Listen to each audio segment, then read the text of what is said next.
Dear students, आज जो हमारा टॉपिक रहेगा वो रहेगी प्रॉब्लम्स ऑन क्वाड्रेटिक इक्वेशंस कि जो द्विघात समीकरण होते हैं उनकी बेसिस पे जो प्रॉब्लम्स बनती है उनको हम किस प्रकार से हल करेंगे। कुछ क्वेश्चंस हमने पिछले कल भी डिस्कस किए थे। बाकी आज जो हम क्वेश्चंस डिस्कस करेंगे बहुत ही इंपॉर्टेंट है एग्जामिनेशन पॉइंट ऑफ व्यू से। जैसे सामने आपको दिख रहा होगा क्वेश्चन नंबर 5, एक समकोण त्रिभुज की ऊंचाई इसके आधार से 7 कम है। ठीक है कि the height of right angle triangle is 7 centimetre less than its base. If hypotenuse is 13 centimetre तो अन्य दो भुजाएं ज्ञात कीजिए। If hypotenuse is 30 centimetre then find the other two sides. ठीक है, चलिए करते हैं इसको सॉल्व।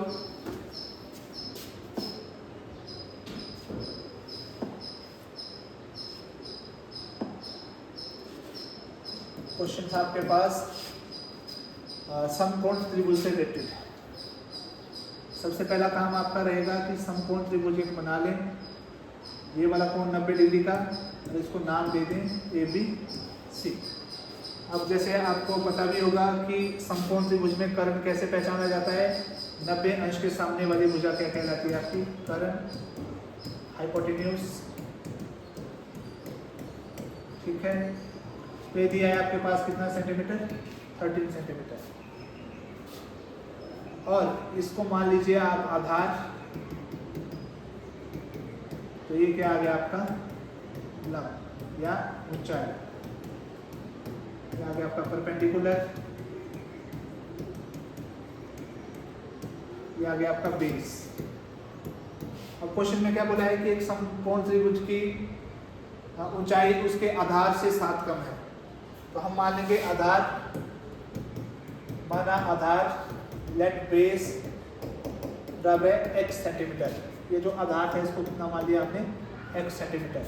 तो देयरफॉर ऊंचाई कितनी आ जाएगी? लंब कितना आ जाएगा? परपेंडिकुलर। कहते हैं कि आधार से 7 कम है तो x माइनस 7। अगर 7 ज़्यादा बोली होती तो x प्लस 7 आपने करना था। ठीक है, और साथ में आपको कर्ण कितना दिया हुआ है? 13 सेंटीमीटर।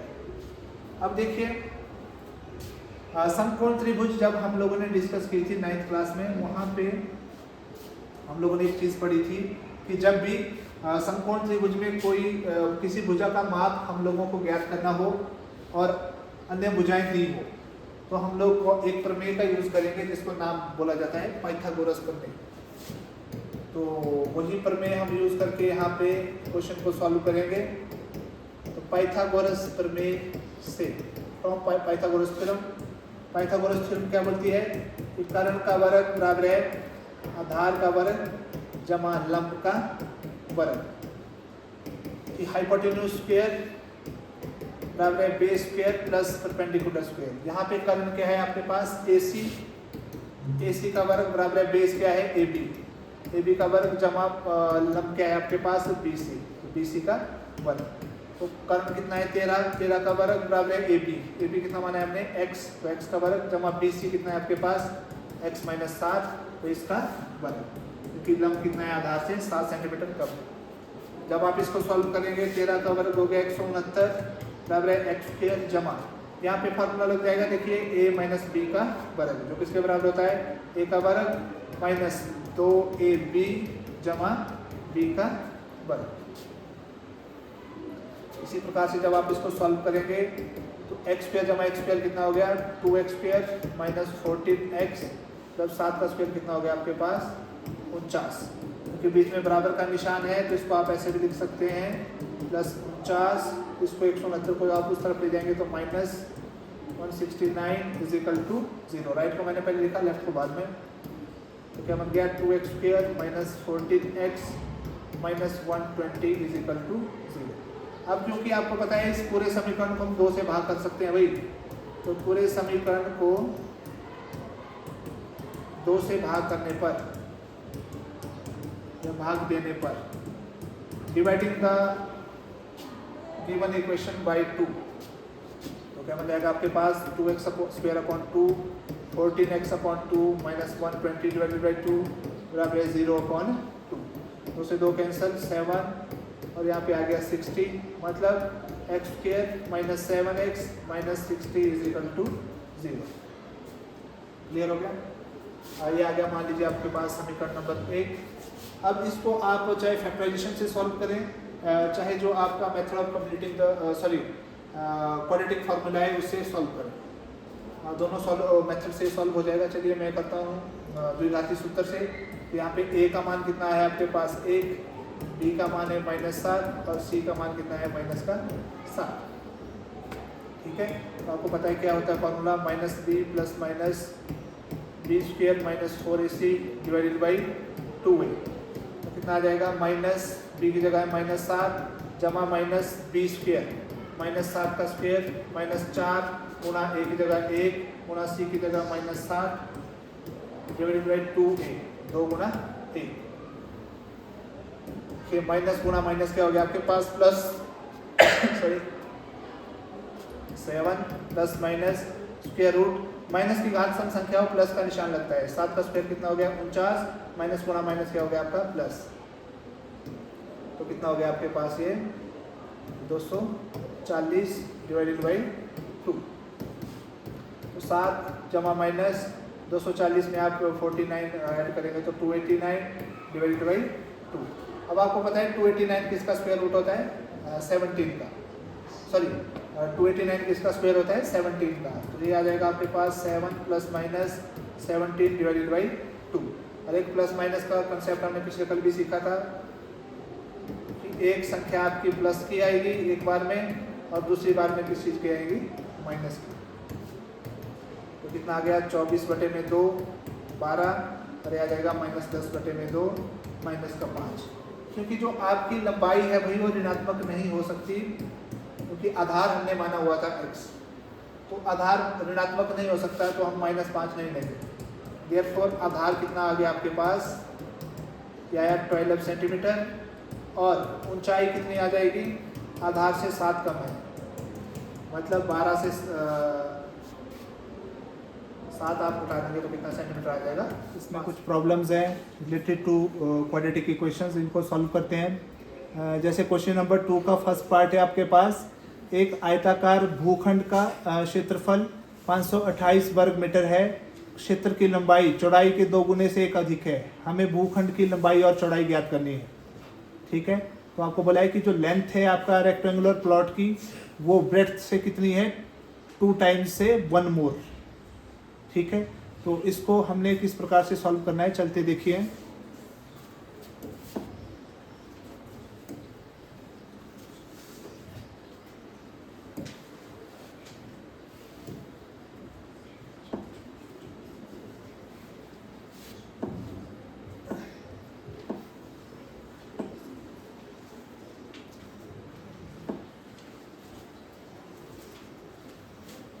आपके पास क्या है, एक रेक्टेंगुलर प्लॉट है,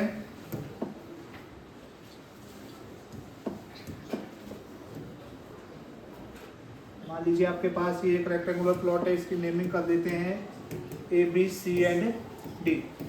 और आपको बोला है इसका एरिया है 528 वर्ग मीटर, मतलब ये सारा एरिया कितना है 528 वर्ग मीटर। और आपको बोला है कि इसकी जो लंबाई है ये चौड़ाई के 2 गुने से 1 अधिक है। तो हमें पहले क्या मानना पड़ेगा, चौड़ाई। तो माना चौड़ाई बराबर है x मीटर, देयरफॉर लंबाई कितनी आ जाएगी आपके पास, चौड़ाई के 2 गुने, मतलब 2 को गुणा करेंगे हम चौड़ाई से 1 अधिक, मतलब एक क्या कर लेंगे इसमें प्लस, तो लंबाई कितनी आ जाएगी 2x + 1। प्रश्नानुसार अकॉर्डिंग टू क्वेश्चन या अकॉर्डिंग टू स्टेटमेंट आपको बोला है कि इसका क्षेत्रफल है 528 वर्ग मीटर। तो आपको पता है आयत का क्षेत्रफल क्या होता है, लंबाई गुना चौड़ाई। तो कितना दिया है आपके पास 528, लंबाई है आपके पास 2x + 1, चौड़ाई कितनी है x, तो मल्टीप्लाई करके कितना आना चाहिए आपके पास 5 to 8। जब आप मल्टीप्लाई करेंगे x से पहले 2x को तो 2x² प्लस x से 1 को तो x और बराबर है 528। अब जब आप इसको लेफ्ट साइड में ले जाएंगे तो माइनस का 528 बराबर है 0। ये आ गया क्वेश्चन नंबर 1। अब मैंने आपको बताया था कि द्विघात समीकरण का मानक रूप होता है ax² + bx + c = 0। अब जब हम मानक रूप को क्वेश्चन 1 के साथ कंपेयर करते हैं, ए का मान है आपके पास 2, बी का मान है 1 और सी का मान है माइनस का 528। अब देखिए जो आपका क्वाड्रेटिक फॉर्मूला उससे जल्दी हो जाएगा। x की वैल्यू कितनी आ जाएगी, minus b plus minus square root b square minus 4ac divided by 2a। तो -1 प्लस माइनस स्क्वायर रूट 1 का स्क्वायर माइनस 4, a की जगह 2, c की जगह -5 to 8 divided by 2a, 2 into 2 कितना बन जाएगा आपके पास, -1 प्लस माइनस स्क्वायर रूट 1 का स्क्वायर 1 माइनस इंटू माइनस हो गया आपका प्लस, 4 2 जा 8, 528 मल्टीप्लाइड बाई 8। तो ये आ गया आपके पास 4224 डिवाइडेड बाई 2 2 जा 4। कितना बन गया, -1 plus minus square root 4225 divided by 4। ठीक है, तो जब आप 4225 का स्क्वायर रूट फाइंड आउट करेंगे यूजिंग प्राइम फैक्टराइजेशन, 6 6 36, 6 बच गए, ऊपर से आया 25 क्योंकि हमने पेयरिंग की होती है। इन दोनों को प्लस कर लीजिए, पहले आ गया, अब इकाई का 5 है तो 125, 5 कितना हो जाएगा आपका 625। तो कितना आ गया इसका स्क्वायर रूट 65। क्या बन जाएगा आपके पास, -1 प्लस माइनस 65 डिवाइडेड बाई 4। तो एक्स की वैल्यू कितनी आ जाएगी आपके पास, एक केस में प्लस में 65/4 और दूसरे में माइनस का 65/4। 65 में से कटेंगे 64, एक्स की वैल्यू कितनी आ जाएगी, 64/4, 16 चौके 1 सेकेंड,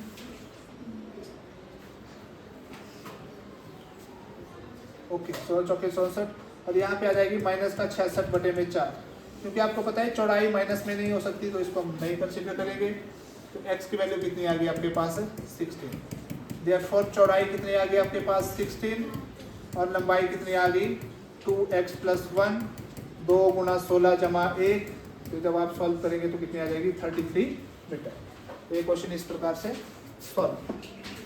तो नेक्स्ट है आपके पास इंपॉर्टेंट क्वेश्चन है कि दो क्रमागत धनात्मक पूर्णांकों का गुणनफल 306 है, हमें पूर्णांकों को ज्ञात करना है। इसको यहीं पे मैं थोड़ा सा आपको और आइडिया दे देता हूँ। क्रमागत धनात्मक पूर्णांक पिछले कल भी हमने देखे थे। तो अगर एक x है तो दूसरा क्या आ जाएगा, x + 1, और आपको बोला है इन दोनों का गुणनफल कितना है, 306।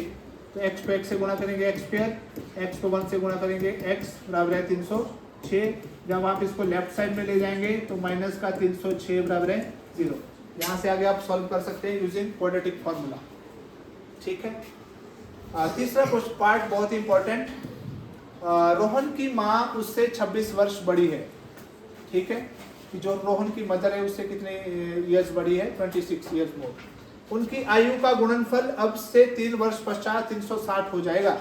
हमें रोहन की वर्तमान आयु ज्ञात करनी है। हमें रोहन की आयु पूछी है तो उसको मान लेंगे हम x, वर्तमान आयु, और आपको बोला है कि उसकी माँ उससे कितने वर्ष बड़ी है, 26 वर्ष। तो चलिए, दोनों का गुणनफल आपको दिया हुआ है, अब से 3 वर्ष पश्चात 360 हो जाएगा। तो करते हैं इस क्वेश्चन को। रोहन की वर्तमान आयु कितना मान लेता हूं मैं, x।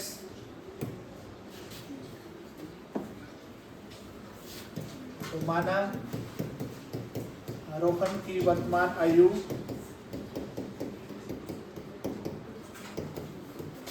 बराबर है x वर्ष।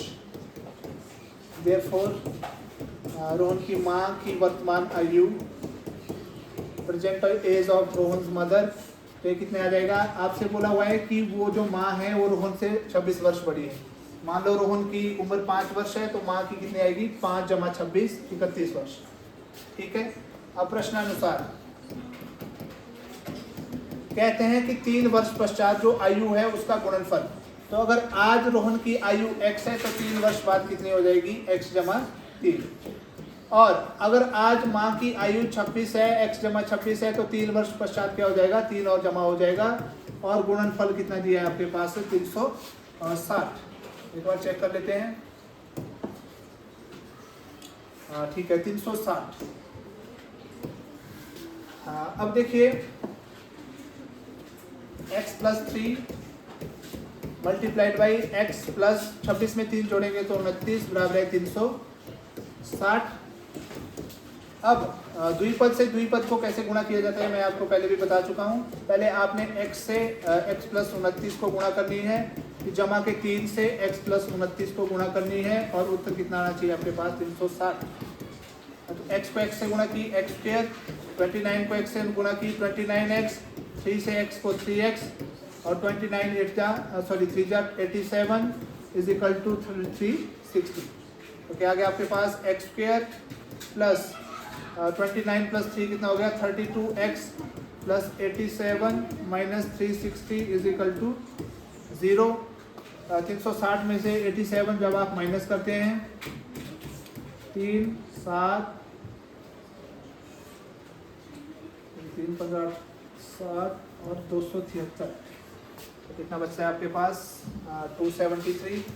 X square plus 32x minus 273 is equal to 0। एक क्वाड्रेटिक इक्वेशन आपके पास बन चुकी है। आपका काम रहेगा कि इस क्वाड्रेटिक इक्वेशन को सॉल्व करें और x की वैल्यू फाइंड आउट करें। जैसे ही x आ जाएगा वो होगा रोहन की वर्तमान आयु। अब इसी कड़ी में आगे बढ़ते हुए इसका लास्ट क्वेश्चन वेरी इंपॉर्टेंट रेलगाड़ी से संबंधित है कि एक रेलगाड़ी जो है 480 किलोमीटर की दूरी तय समान चाल से तय करती है कि एक समान चाल से वो चली हुई है और कितनी दूरी तय करनी है उसने 480 किलोमीटर। कहते हैं कि इसकी चाल यदि 8 किलोमीटर प्रति घंटा कम होती कि अगर जो स्पीड है वो क्या है 8 किलोमीटर पर आवर लेस होती तो उसे उसी दूरी को तय करने में 3 घंटे अधिक समय लगता है। हमें बोला हुआ है कि हमें रेलगाड़ी की चाल तय करनी है। तो दो केस है हमारे पास, एक तो एक समान चाल वाला है और दूसरा है आपके पास घटी हुई चाल। तो दोनों को डिस्कस करते हैं 1 बाय 1। तो हम मान लेंगे रेलगाड़ी की एक समान चाल, माना रेलगाड़ी की चाल बराबर है x किलोमीटर प्रति घंटा। तय की गई दूरी, कितनी दूरी उसने तय की है 480 किलोमीटर। ठीक है। Let speed of train is equal to x kilometre per hour and distance covered और ट्रेवल्ड भी लिख सकते हैं आप इज इक्वल टू 480 किलोमीटर। अब आपको पता है फॉर्मूला हमने पढ़ा है चाल बराबर है दूरी बटे समय। अगर आपको समय निकालना है इसको इस तरफ ले जाए तो चाल गुना समय बराबर है दूरी। तो समय कितना आ जाएगा आपके पास दूरी बटे में 4। ठीक है। देयरफॉर लिया गया समय टाइम टेकन कितना आ जाएगा आपके पास t1 बराबर है तो कितनी दूरी तय की है बेटे 480 और कितनी चाल थी x। ये आ गया समय आपके पास समीकरण नंबर 1। अब दूरी तो उसने सेम कवर करनी है 480 पर जो स्पीड है वो कम हो गई है। ठीक है। तो दूसरी केस में आपके पास आप लिख सकते हैं कि रेलगाड़ी की चाल वो कितनी है 8 किलोमीटर प्रति घंटा कम हो गई है। तो मतलब x minus 8 kilometre per our और दूरी सेम ही है डिस्टेंस कवर्ड 480।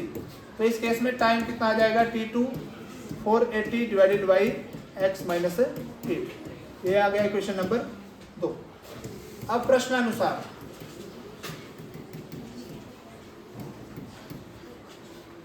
देखिए दो टाइम है आपके पास t1 और t2।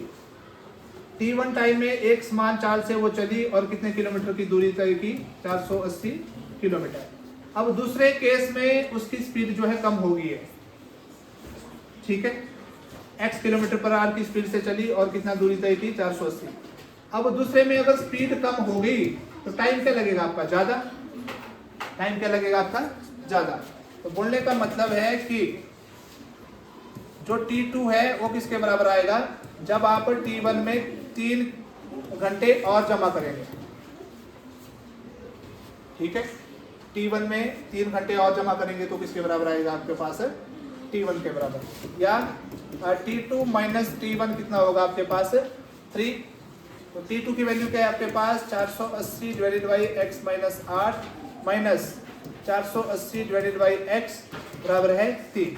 कर लीजिए क्रॉस मल्टीप्लाई, x को 480 से आप मल्टीप्लाई करेंगे तो क्या आ जाएगा 480x माइनस 480 से आप गुणा करेंगे x माइनस 8 को, क्रॉस मल्टीप्लाई, और इन दोनों को आपस में x माइनस 8 और x तो कितना आना चाहिए आपके पास 3। जब आप इसको सॉल्व करेंगे 480x माइनस 480x और माइनस गुना माइनस क्या हो गया प्लस, तो 480 गुना 8 बराबर है 3। देखिए इस x को ऐसे आप ऐसे भी लिख सकते हैं और ये x माइनस 8 चला गया अंदर ब्रैकेट के अंदर, ठीक है जी। 480 480 कैंसल, 480 को आप जब 8 से गुणा करेंगे 3840 बराबर है 3x को x से गुणा करेंगे उसे तो 3x स्क्वायर माइनस 3x को 8 से गुणा करेंगे तो 24x। जब आप इसको फर्दर सॉल्व करेंगे तो क्या आएगा 3x square minus 24x minus 3480 is equal to 0, ठीक है। समय का एक बार दोबारा से चेक कर लेते हैं कि कितना समय अधिक लेती थी, 3 घंटे अधिक था, बिल्कुल सही है हमारे पास। तो चलिए ये बन गया आपके पास क्वाड्रेटिक इक्वेशन। a की वैल्यू कितनी आ गई आपके पास 3, b की वैल्यू आ गई माइनस 24 और c की वैल्यू आ गई माइनस 3840। तो दोबारा से क्वाड्रेटिक फार्मूला यूज कर सकते हैं हम, x equal to minus, direct लिख रहा हूँ मैं, minus 24 plus minus square root minus 24 का square minus 4ac minus 3840 divided by 2a, 2 गुणा 3। x कितना आ जाएगा माइनस इंटू माइनस प्लस हो गया 25 प्लस माइनस, माइनस का स्क्वायर प्लस होगा और 24 का स्क्वायर हो गया आपके पास 576, माइनस इंटू माइनस क्या हो गया प्लस, 4 3 12, 3840 को मल्टीप्लाई कर देंगे हम 12 से, 8 कर 2 3 6 7 तो 0 8 6 का 46080 डिवाइडेड बाई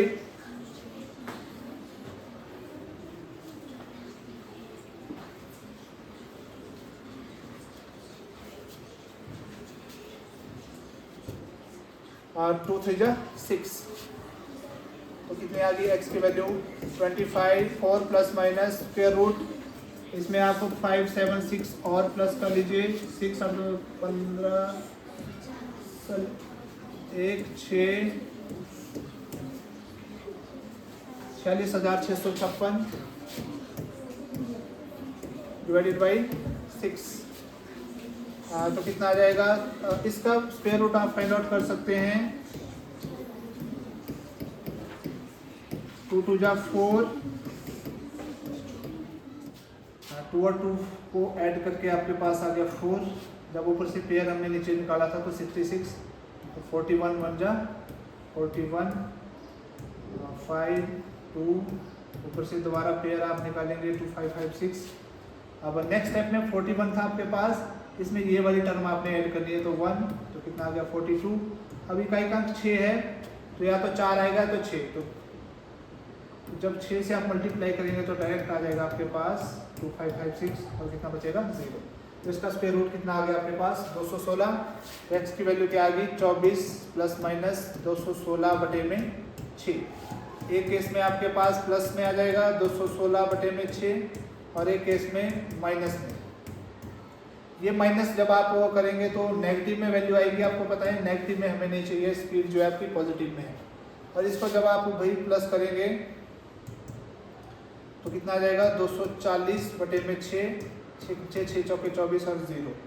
x की वैल्यू कितनी आ गई 40 किलोमीटर पर आवर। तो जो स्पीड है ट्रेन की वो क्या आ गई, therefore speed of train is equal to 40 kilometre per hour. इसी क्वेश्चन को थोड़ा पीछे अगर आप लोग चलें, जैसे यहाँ पे थोड़ा लेंथी अगर प्रोसीजर आपको लग रहा है कि थोड़ा लेंथी यहाँ पे काम हो चुका है, तो एक और तरीका भी है आपके पास सॉल्व करने का। जैसे यहाँ से आगे, दिस इम्प्लाइज ये मल्टीप्लिकेशन वैसे ही करनी है आपने, 480x minus 480x plus 480 multiplied by 8 divided by, यहाँ पे मैं देखिए संख्याओं को राइट हैंड साइड में ले गया था, आपने यहीं पे मल्टीप्लाई कर लेना है। तो x को x से मल्टीप्लाई करेंगे, x square plus into minus, minus का 8x और बराबर है उस तरफ क्या बचेगा हमारे पास सिर्फ 3। ठीक है, तो क्या बन जाएगा फिर आपके पास, ये तो दोनों कैंसिल हो गए, 480 गुणा 8 बराबर है 3 गुणा ये संख्या ले जाइए आप उस तरफ, तो एक्स स्क्वायर माइनस 8x, यहाँ पे डिवाइड हो रहा था उस साइड जाके मल्टीप्लाई हो जाएगी। अब देखिए 3 से आपको जरूरी नहीं अगर मल्टीप्लाई करना, आप इसको लेफ्ट साइड में ले जाइए डायरेक्ट, तो गुणा 8 भाग 3 बराबर है एक्स स्क्वायर माइनस 8x, 16 3 48, 160 गुणा 8, 160 गुणा 8 बराबर है एक्स स्क्वायर माइनस 8x। तो इसी को आप लिख सकते हैं x square minus 8x is equal to 126